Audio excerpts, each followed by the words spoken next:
Hey folks, this is Jake Davis with an on-the-fly review for you. And today, I'm talking about Captain Marvel. This is Annabelle, by the way. Say hi, Annabelle. Hi. Captain Marvel is the 21st film released by the Marvel Cinematic Universe. It is co-directed by Anna Boden and Ryan Fleck.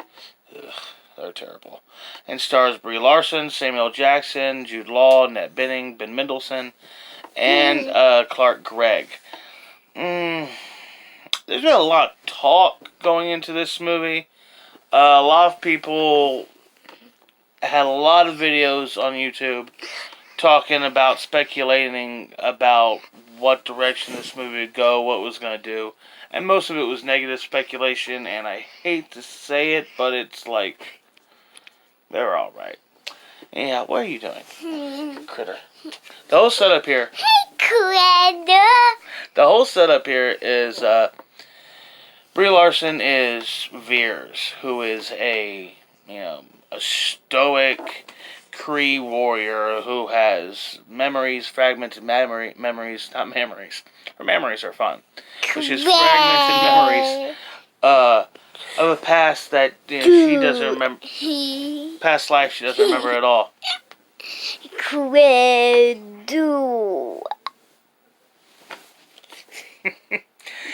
Anyhow, during a battle, she's taken captive. She escapes captivity from the Skrulls, ends up on Earth. The Skrulls pursue her, and that's where she meets S.H.I.E.L.D. And, of course, the space thing unfolds where there's secrets, there's corruption, there's, the guys she thought were the good guys are the bad guys. Guys she thought were the bad guys are the good guys. And, it just kind of goes from there. First off, what I liked about this movie, I thought Ben Mendelsohn, Jude Law, and Annette Bening were all fine in it. I mean, they weren't great or even, really stand out, but they're okay, believable. I liked the score. I liked some of the humor. Had a couple of laughs in it.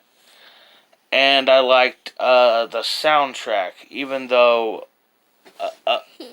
other than rock and roll references, there's like virtually nothing from this movie telling you it's the 90s. You know what I mean? I would like to see a little bit more references, having a little bit more fun with the period. What I really, really didn't like about this movie was it was just kind of lazy. It just took for granted that it kind of had this built-in audience of the MCU.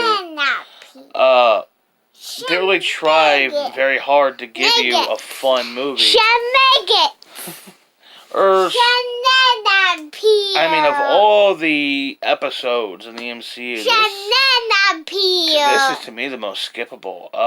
And all the talk, they clearly want you to be in the frame of mind. Well, you can't. You're gonna be lost in Endgame if you don't see this first. And I really doubt that. This movie really, you can probably guess the whole film from watching the trailers.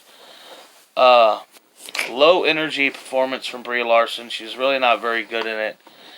And even down to stuff like the action scene, she seems almost winded and out of breath.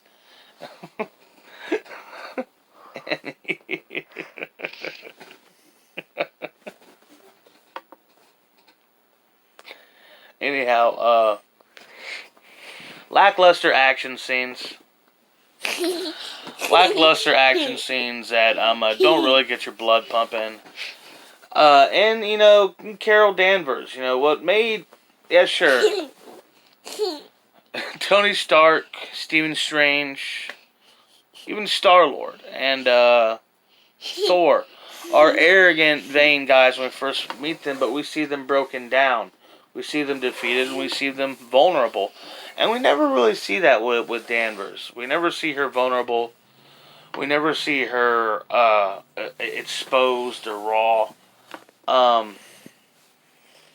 It's like I told my wife. It's like she goes from... The movie starts, she's awesome. By the end of the movie, she learns that, wait, I can be even more awesome. And it's, movie lacked emotional connections, and it lacked fun. It lacked the heart and just crowd appreciation. that a lot of the other MCU have. I'm talking,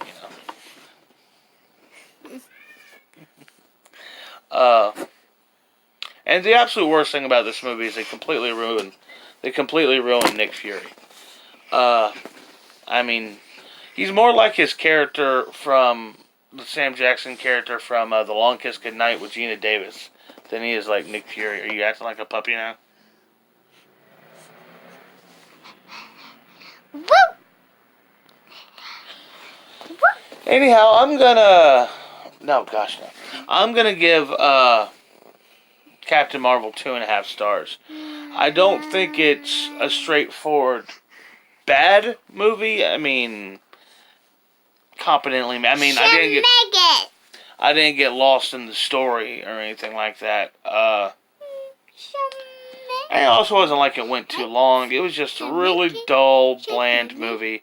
And I think even it's not like Wonder Woman or the MCU have, raised my standards. I think 15 years ago, this movie still would have been bland and forgettable. So yeah, 2.5 stars. It's not as bad as Iron Man 3, but it's even though it has a lot of the same problems as Iron Man 3. Yeah, man, I think it was a big disappointment, and I just hope they do better down the line with MCU. I don't need to spend more time with Carol Danvers. I think I got everything I need to know about her out of this movie. I understand that eventually Robert Downey Jr. is going to retire. He's going to move on, and Kevin Feige and Disney and Marvel want a new face for the franchise, but if they weren't paying attention, they already have it. It's Chadwick Boseman. Black Panther is your new frontman of the MCU. The people have spoken, and the money is there. So, that's what I gotta say about Captain Marvel. I think it's not as bad as a lot of people are saying, but at the same time, it's not as good as a lot of people are saying. It's just kind of there.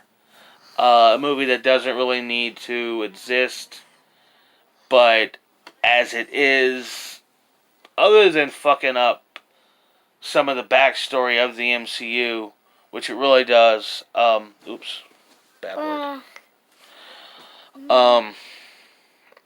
It's just, it's a disappointment. I didn't enjoy this movie. Like I said, I didn't hate it, but I didn't like it. 2.5 stars for Captain Marvel. I hope y'all like this. I hope y'all liked and enjoyed this video. Hope you like my guest star here. Like, subscribe, get involved, share, recommend, all that kind of fun, juicy stuff. I'm Jake Davis. Annabelle, say goodbye. Goodbye. No, Annabelle, say catch you on the fly. Catch you on the fly.